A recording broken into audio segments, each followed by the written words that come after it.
কুমিল্লায় এনজিওর 2 কর্মীকে তুলে নিয়ে নির্যাতন, নগ্ন করে ভিডিও, টাকা আদায়। কুমিল্লার চান্দিনায় ঋণের কিস্তি আদায় শেষে ফেরার পথে একটি বেসরকারি উন্নয়ন সংস্থার এনজিও 2 কর্মীকে তুলে নিয়ে নির্যাতন ও টাকা কেড়ে নেওয়া হয়েছে।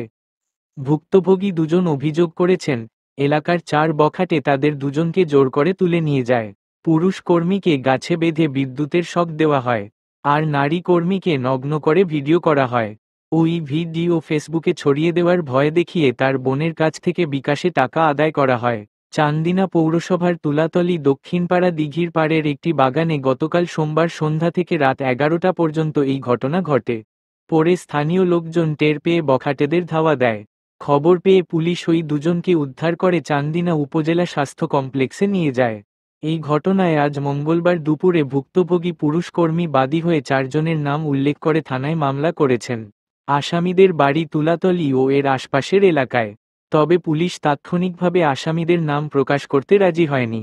এই বিষয়ে আজ বিকেল 5:30টার দিকে চান্দিনা থানার ভারপ্রাপ্ত কর্মকর্তা ওসি নাজমুল হুদা বলেন, নির্যাতিত পুরুষ কর্মী অপহরণ, মুক্তিপণ আদায় ও চাঁদাবাজির অভিযোগে মামলাটি করেছেন। আসামিরা পলাতক, তাদের ধরতে অভিযান অব্যাহত রয়েছে। ভুক্তভোগী দুজনের সঙ্গে কথা বলে জানা যায়, সোমবার ইফতারের পর তারা দুজন উপজেলার তুলাতলী গ্রামে ঋণের কিস্তি আদায় করতে যান। সেখান থেকে বের হতেই 4 বখাটে যুবক তাদের আটক করে তুলাতলী গ্রামের শেষে এতবারপুর গ্রামের মালিবাড়ি সংলগ্ন একটি মৎস্য খামারের পাড়ে নিয়ে যান। তাদের আদায় করা কিস্তির টাকা ছিনিয়ে নেওয়া হয়। এমন সময় স্থানীয় রুহুল আমিন নামে এক ব্যক্তি তাদের দেখে ফেলেন। তখন সেখান থেকে তাদের তুলাতলী দক্ষিণপাড়া দিঘির পাড়ে নির্জন বাগানে নিয়ে আটকে রাখা হয়। এই সময় পুরুষ কর্মীকে গাছের সঙ্গে বেঁধে বিদ্যুতের শক দেওয়া হয় আর নারী কর্মীর হাত পা ও মুখ বেঁধে নগ্ন করে মুঠোফোনে ভিডিও করা হয়। ওই ভিডিও ফেসবুকে ছড়িয়ে দেওয়ার ভয় দেখিয়ে আবার চাঁদা দাবি করা হয়। ওই নারী কর্মী তার বোনকে মুঠোফোনে কল করে বখাটেদের বিকাশ নম্বরে 20,000 টাকা পাঠাতে বলেন। ওই টাকা পাওয়ার পরও তাদের নির্যাতন করা হয়। এক পর্যায়ে গ্রামের লোকজন টের পেয়ে ডাকাত বলে ধাওয়া করলে বখাটেরা পালিয়ে যান। মামলার বাদী বলেন, আমাকে এত নির্যাতন করা হয়েছে যে আমি চিৎকার করার শক্তি হারিয়ে ফেলেছিলাম। আমার সহকর্মীর মুখ বেঁধে রাখায় সেও চিৎকার করতে পারেননি। এক পর্যায়ে মুখের বাঁধন খুলে গেলে আমার সহকর্মী জোরে জোরে চিৎকার করেন। তখন গ্রামবাসী এসে আমাদের উদ্ধার করেন। ভুক্তভোগীদের বর্ণনায় নগ্ন করে নির্যাতনের কথা বলা হলেও মামলার এজাহারে তা উল্লেখ করা হয়নি। এই সম্পর্কে ওসি নাজমুল হুদা বলেন, মামলার বাদী সাংবাদিকদের কাছে নারী কর্মীকে বিবস্ত্র করে নির্যাতনের কথা বলেছেন। তবে এজাহারে বাদী সেটি উল্লেখ করেননি। তবে আমরা ঘটনাটি তদন্ত করে দেখছি। হত্যার অভিযোগ তুলে কেশবপুরে খ্রিস্টান মিশনারি ঘেরাও করে বিক্ষোভ। যশোরের কেশবপুর উপজেলার সাহাপাড়ায় খ্রিস্টান মিশনারির ছাত্রীনিবাস থেকে ক্ষুদ্র জাতিগোষ্ঠীর এক কিশোরীর ঝুলন্ত লাশ উদ্ধারের ঘটনায় মিশনারি কার্যালয় ঘেরাও করে বিক্ষোভ করেছেন বৈষম্য বিরোধী ছাত্র আন্দোলনের কর্মী সমর্থকেরা। আজ মঙ্গলবার সকালে ওই কিশোরীকে নির্যাতন করে হত্যার অভিযোগ তুলে তারা ঘটনার সুষ্ঠু তদন্ত ও বিচার দাবি করেন। গত শুক্রবার রাতে রাজেরং ত্রিপুরা 15 নামের ওই কিশোরীর মরদেহ ছাত্রীনিবাসে তার কক্ষের গ্রিলের সঙ্গে ওড়না দিয়ে ঝুলন্ত অবস্থায় উদ্ধার করা হয়। বান্দরবনের থানচি উপজেলার কালুপাড়া গ্রামের রমেশ ত্রিপুরার মেয়ে রাজেরং মিশনারির একটি প্রকল্পের অধীনে কেশবপুর পাইলট মাধ্যমিক বালিকা বিদ্যালয়ের 9ম শ্রেণীতে পড়ত। পুলিশ ও মিশনারি কর্তৃপক্ষ জানায়, কেশবপুরের সাহাপাড়ার খ্রিস্টান মিশনারির ছাত্রীনিবাসে থেকে খ্রিস্টান outreach central foundation of Bangladesh প্রকল্পের অধীনে ক্ষুদ্র জাতিগোষ্ঠীর 44 জন মেয়ে পড়ালেখা করে। শুক্রবার সন্ধ্যার পর কোনো সাড়াশব্দ না পেয়ে ছাত্রীনিবাসের ম্যাট্রন জেসিকা সরকার রাজেরং ত্রিপুরার কক্ষের তালা খুলে তার মরদেহ গ্রিলের সঙ্গে ফাঁস দেওয়া অবস্থায় দেখতে পান। আশঙ্কাজনক অবস্থায় তাকে উদ্ধার করে কেশবপুর উপজেলা স্বাস্থ্য কমপ্লেক্স নিলে চিকিৎসক মৃত ঘোষণা করেন। ছাত্রীনিবাসের সুপার প্রদীপ সরকার বলেন, রাজেরং ত্রিপুরা বাড়ি থেকে এত দূরে এসে লেখাপড়া করতে চায়নি। পরিবার তাকে জোর করে পাঠানো এসে মানসিক অবসাদগ্রস্ত ছিল। সেই কষ্ট থেকে সে গলায় ফাঁস দিয়ে আত্মহত্যা করেছে। এদিকে মিশনারির পক্ষ থেকে কিশোরীর পরিবারকে তার মৃত্যুর খবর দেওয়া হয়নি বলে অভিযোগ করেছেন স্বজনেরা। গতকাল সোমবার মেয়ের মৃত্যুর খবর পেয়ে কেশবপুরে আসেন বাবা রমেশ ত্রিপুরা ও 3 স্বজন। তারা কেশবপুর প্রেসক্লাবে গিয়ে অভিযোগ করেন, 4 দিন আগে মেয়ে মারা গেলেও মিশনারি তাদের কোনো খবর দেয়নি। তাদের ধারণা, মেয়েকে নির্যাতন করে হত্যা করা হয়েছে। তারা মেয়েটির লাশ পেতে চান।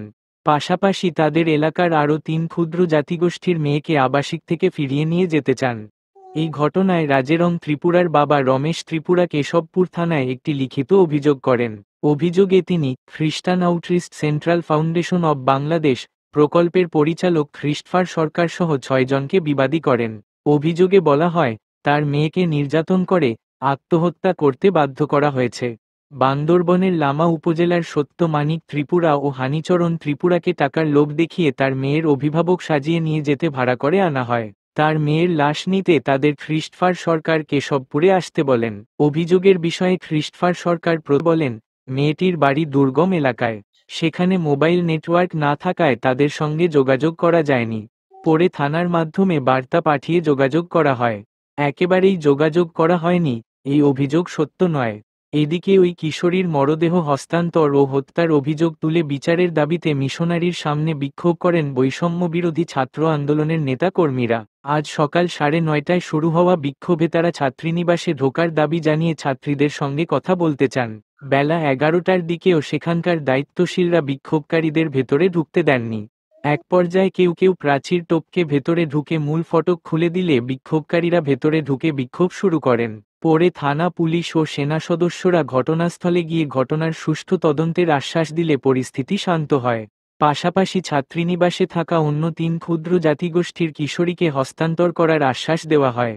বৈষম্যবিরোধী ছাত্র আন্দোলনের ছাত্র প্রতিনিধি মাশফি আরেফিন চৌধুরী বলেন, খ্রিস্টান মিশনারির একটি মেয়ে মারা যাওয়ার পরও তার পরিবারকে জানানো হয়নি। এই ঘটনায় থানায় অভিযোগ দিলেও মামলা না হওয়ায় তারা মিশনারিতে গিয়েছিলেন। তাদের দাবি ছিল এই ঘটনার সুষ্ঠু তদন্ত ও বিচার। যশোরের সহকারী police super Monirampur circle Imdadul Haq বলেন, মেয়েটির বাবার অভিযোগ পুলিশ পেয়েছে। এতে নির্যাতন করে হত্যার অভিযোগ করা হয়েছে। মেয়েটির লাশ ময়নাতদন্ত করা হয়েছে। লাশ এখনও হাসপাতালের মর্গে আছে। ময়নাতদন্তের প্রতিবেদনে অভিযোগের সত্যতা পাওয়া গেলে সেই অনুযায়ী আইনগত ব্যবস্থা নেওয়া হবে। তিনি বলেন, ভুল বোঝাবুঝি থেকে মিশনারিতে ছাত্রছাত্রীরা ঢুকে পড়েছিলেন। পরে সবাইকে বুঝিয়ে পরিস্থিতি শান্ত করা হয়। এখন পরিবেশ শান্ত আছে। এই বিষয়ে মিশনারির প্রকল্প পরিচালক খ্রিস্টফার সরকার বলেন, পুলিশ বাদী হয়ে মামলার পাশাপাশি সংস্থার পক্ষ থেকেও থানায় একটি অভিযোগ করা হয়েছে। ছাত্রীদের নির্যাতন করা ও তাদের সঙ্গে খারাপ ব্যবহার করার অভিযোগ সত্য নয়। তিনি বলেন, তারা এখানে এসেছেন সেবা করতে। এই জন্যই তাদের মিশনারি ও ছাত্রীনিবাসে হামলা করা হয়েছে। এই ঘটনার তীব্র নিন্দা জানান তিনি। গাজীপুরে মহাসড়ক আটকে শ্রমিকদের বিক্ষোভ, দুর্ভোগ। গাজীপুর মহানগরীর তারগাছ এলাকায় আজ মঙ্গলবার বিকেলে একটি পোশাক কারখানার শ্রমিকেরা বেতনের দাবিতে বিক্ষোভ করেছেন। এক পর্যায়ে উত্তেজিত শ্রমিকেরা ১ ঘণ্টা ঢাকা ময়মনসিংহ মহাসড়ক অবরোধ করেন। কারখানার শ্রমিক ও শিল্প পুলিশ জানায়, তারগাছ এলাকার সিগনেচার অ্যাপারেলস নামের পোশাক কারখানার শ্রমিকেরা ফেব্রুয়ারি মাসের বেতনের দাবিতে বেলা ৩টা থেকে বিক্ষোভ শুরু করেন। এক পর্যায়ে তারা ঢাকা ময়মনসিংহ মহাসড়ক অবরোধ করেন। এতে মহাসড়কে যানবাহন চলাচল বন্ধ হয়ে যায়। চরম ভোগান্তিতে পড়েন যানবাহনের চালক ও যাত্রীরা। পুলিশ তাদের বুঝিয়ে সড়ক থেকে সরিয়ে দেওয়ার চেষ্টা করে ব্যর্থ হয়।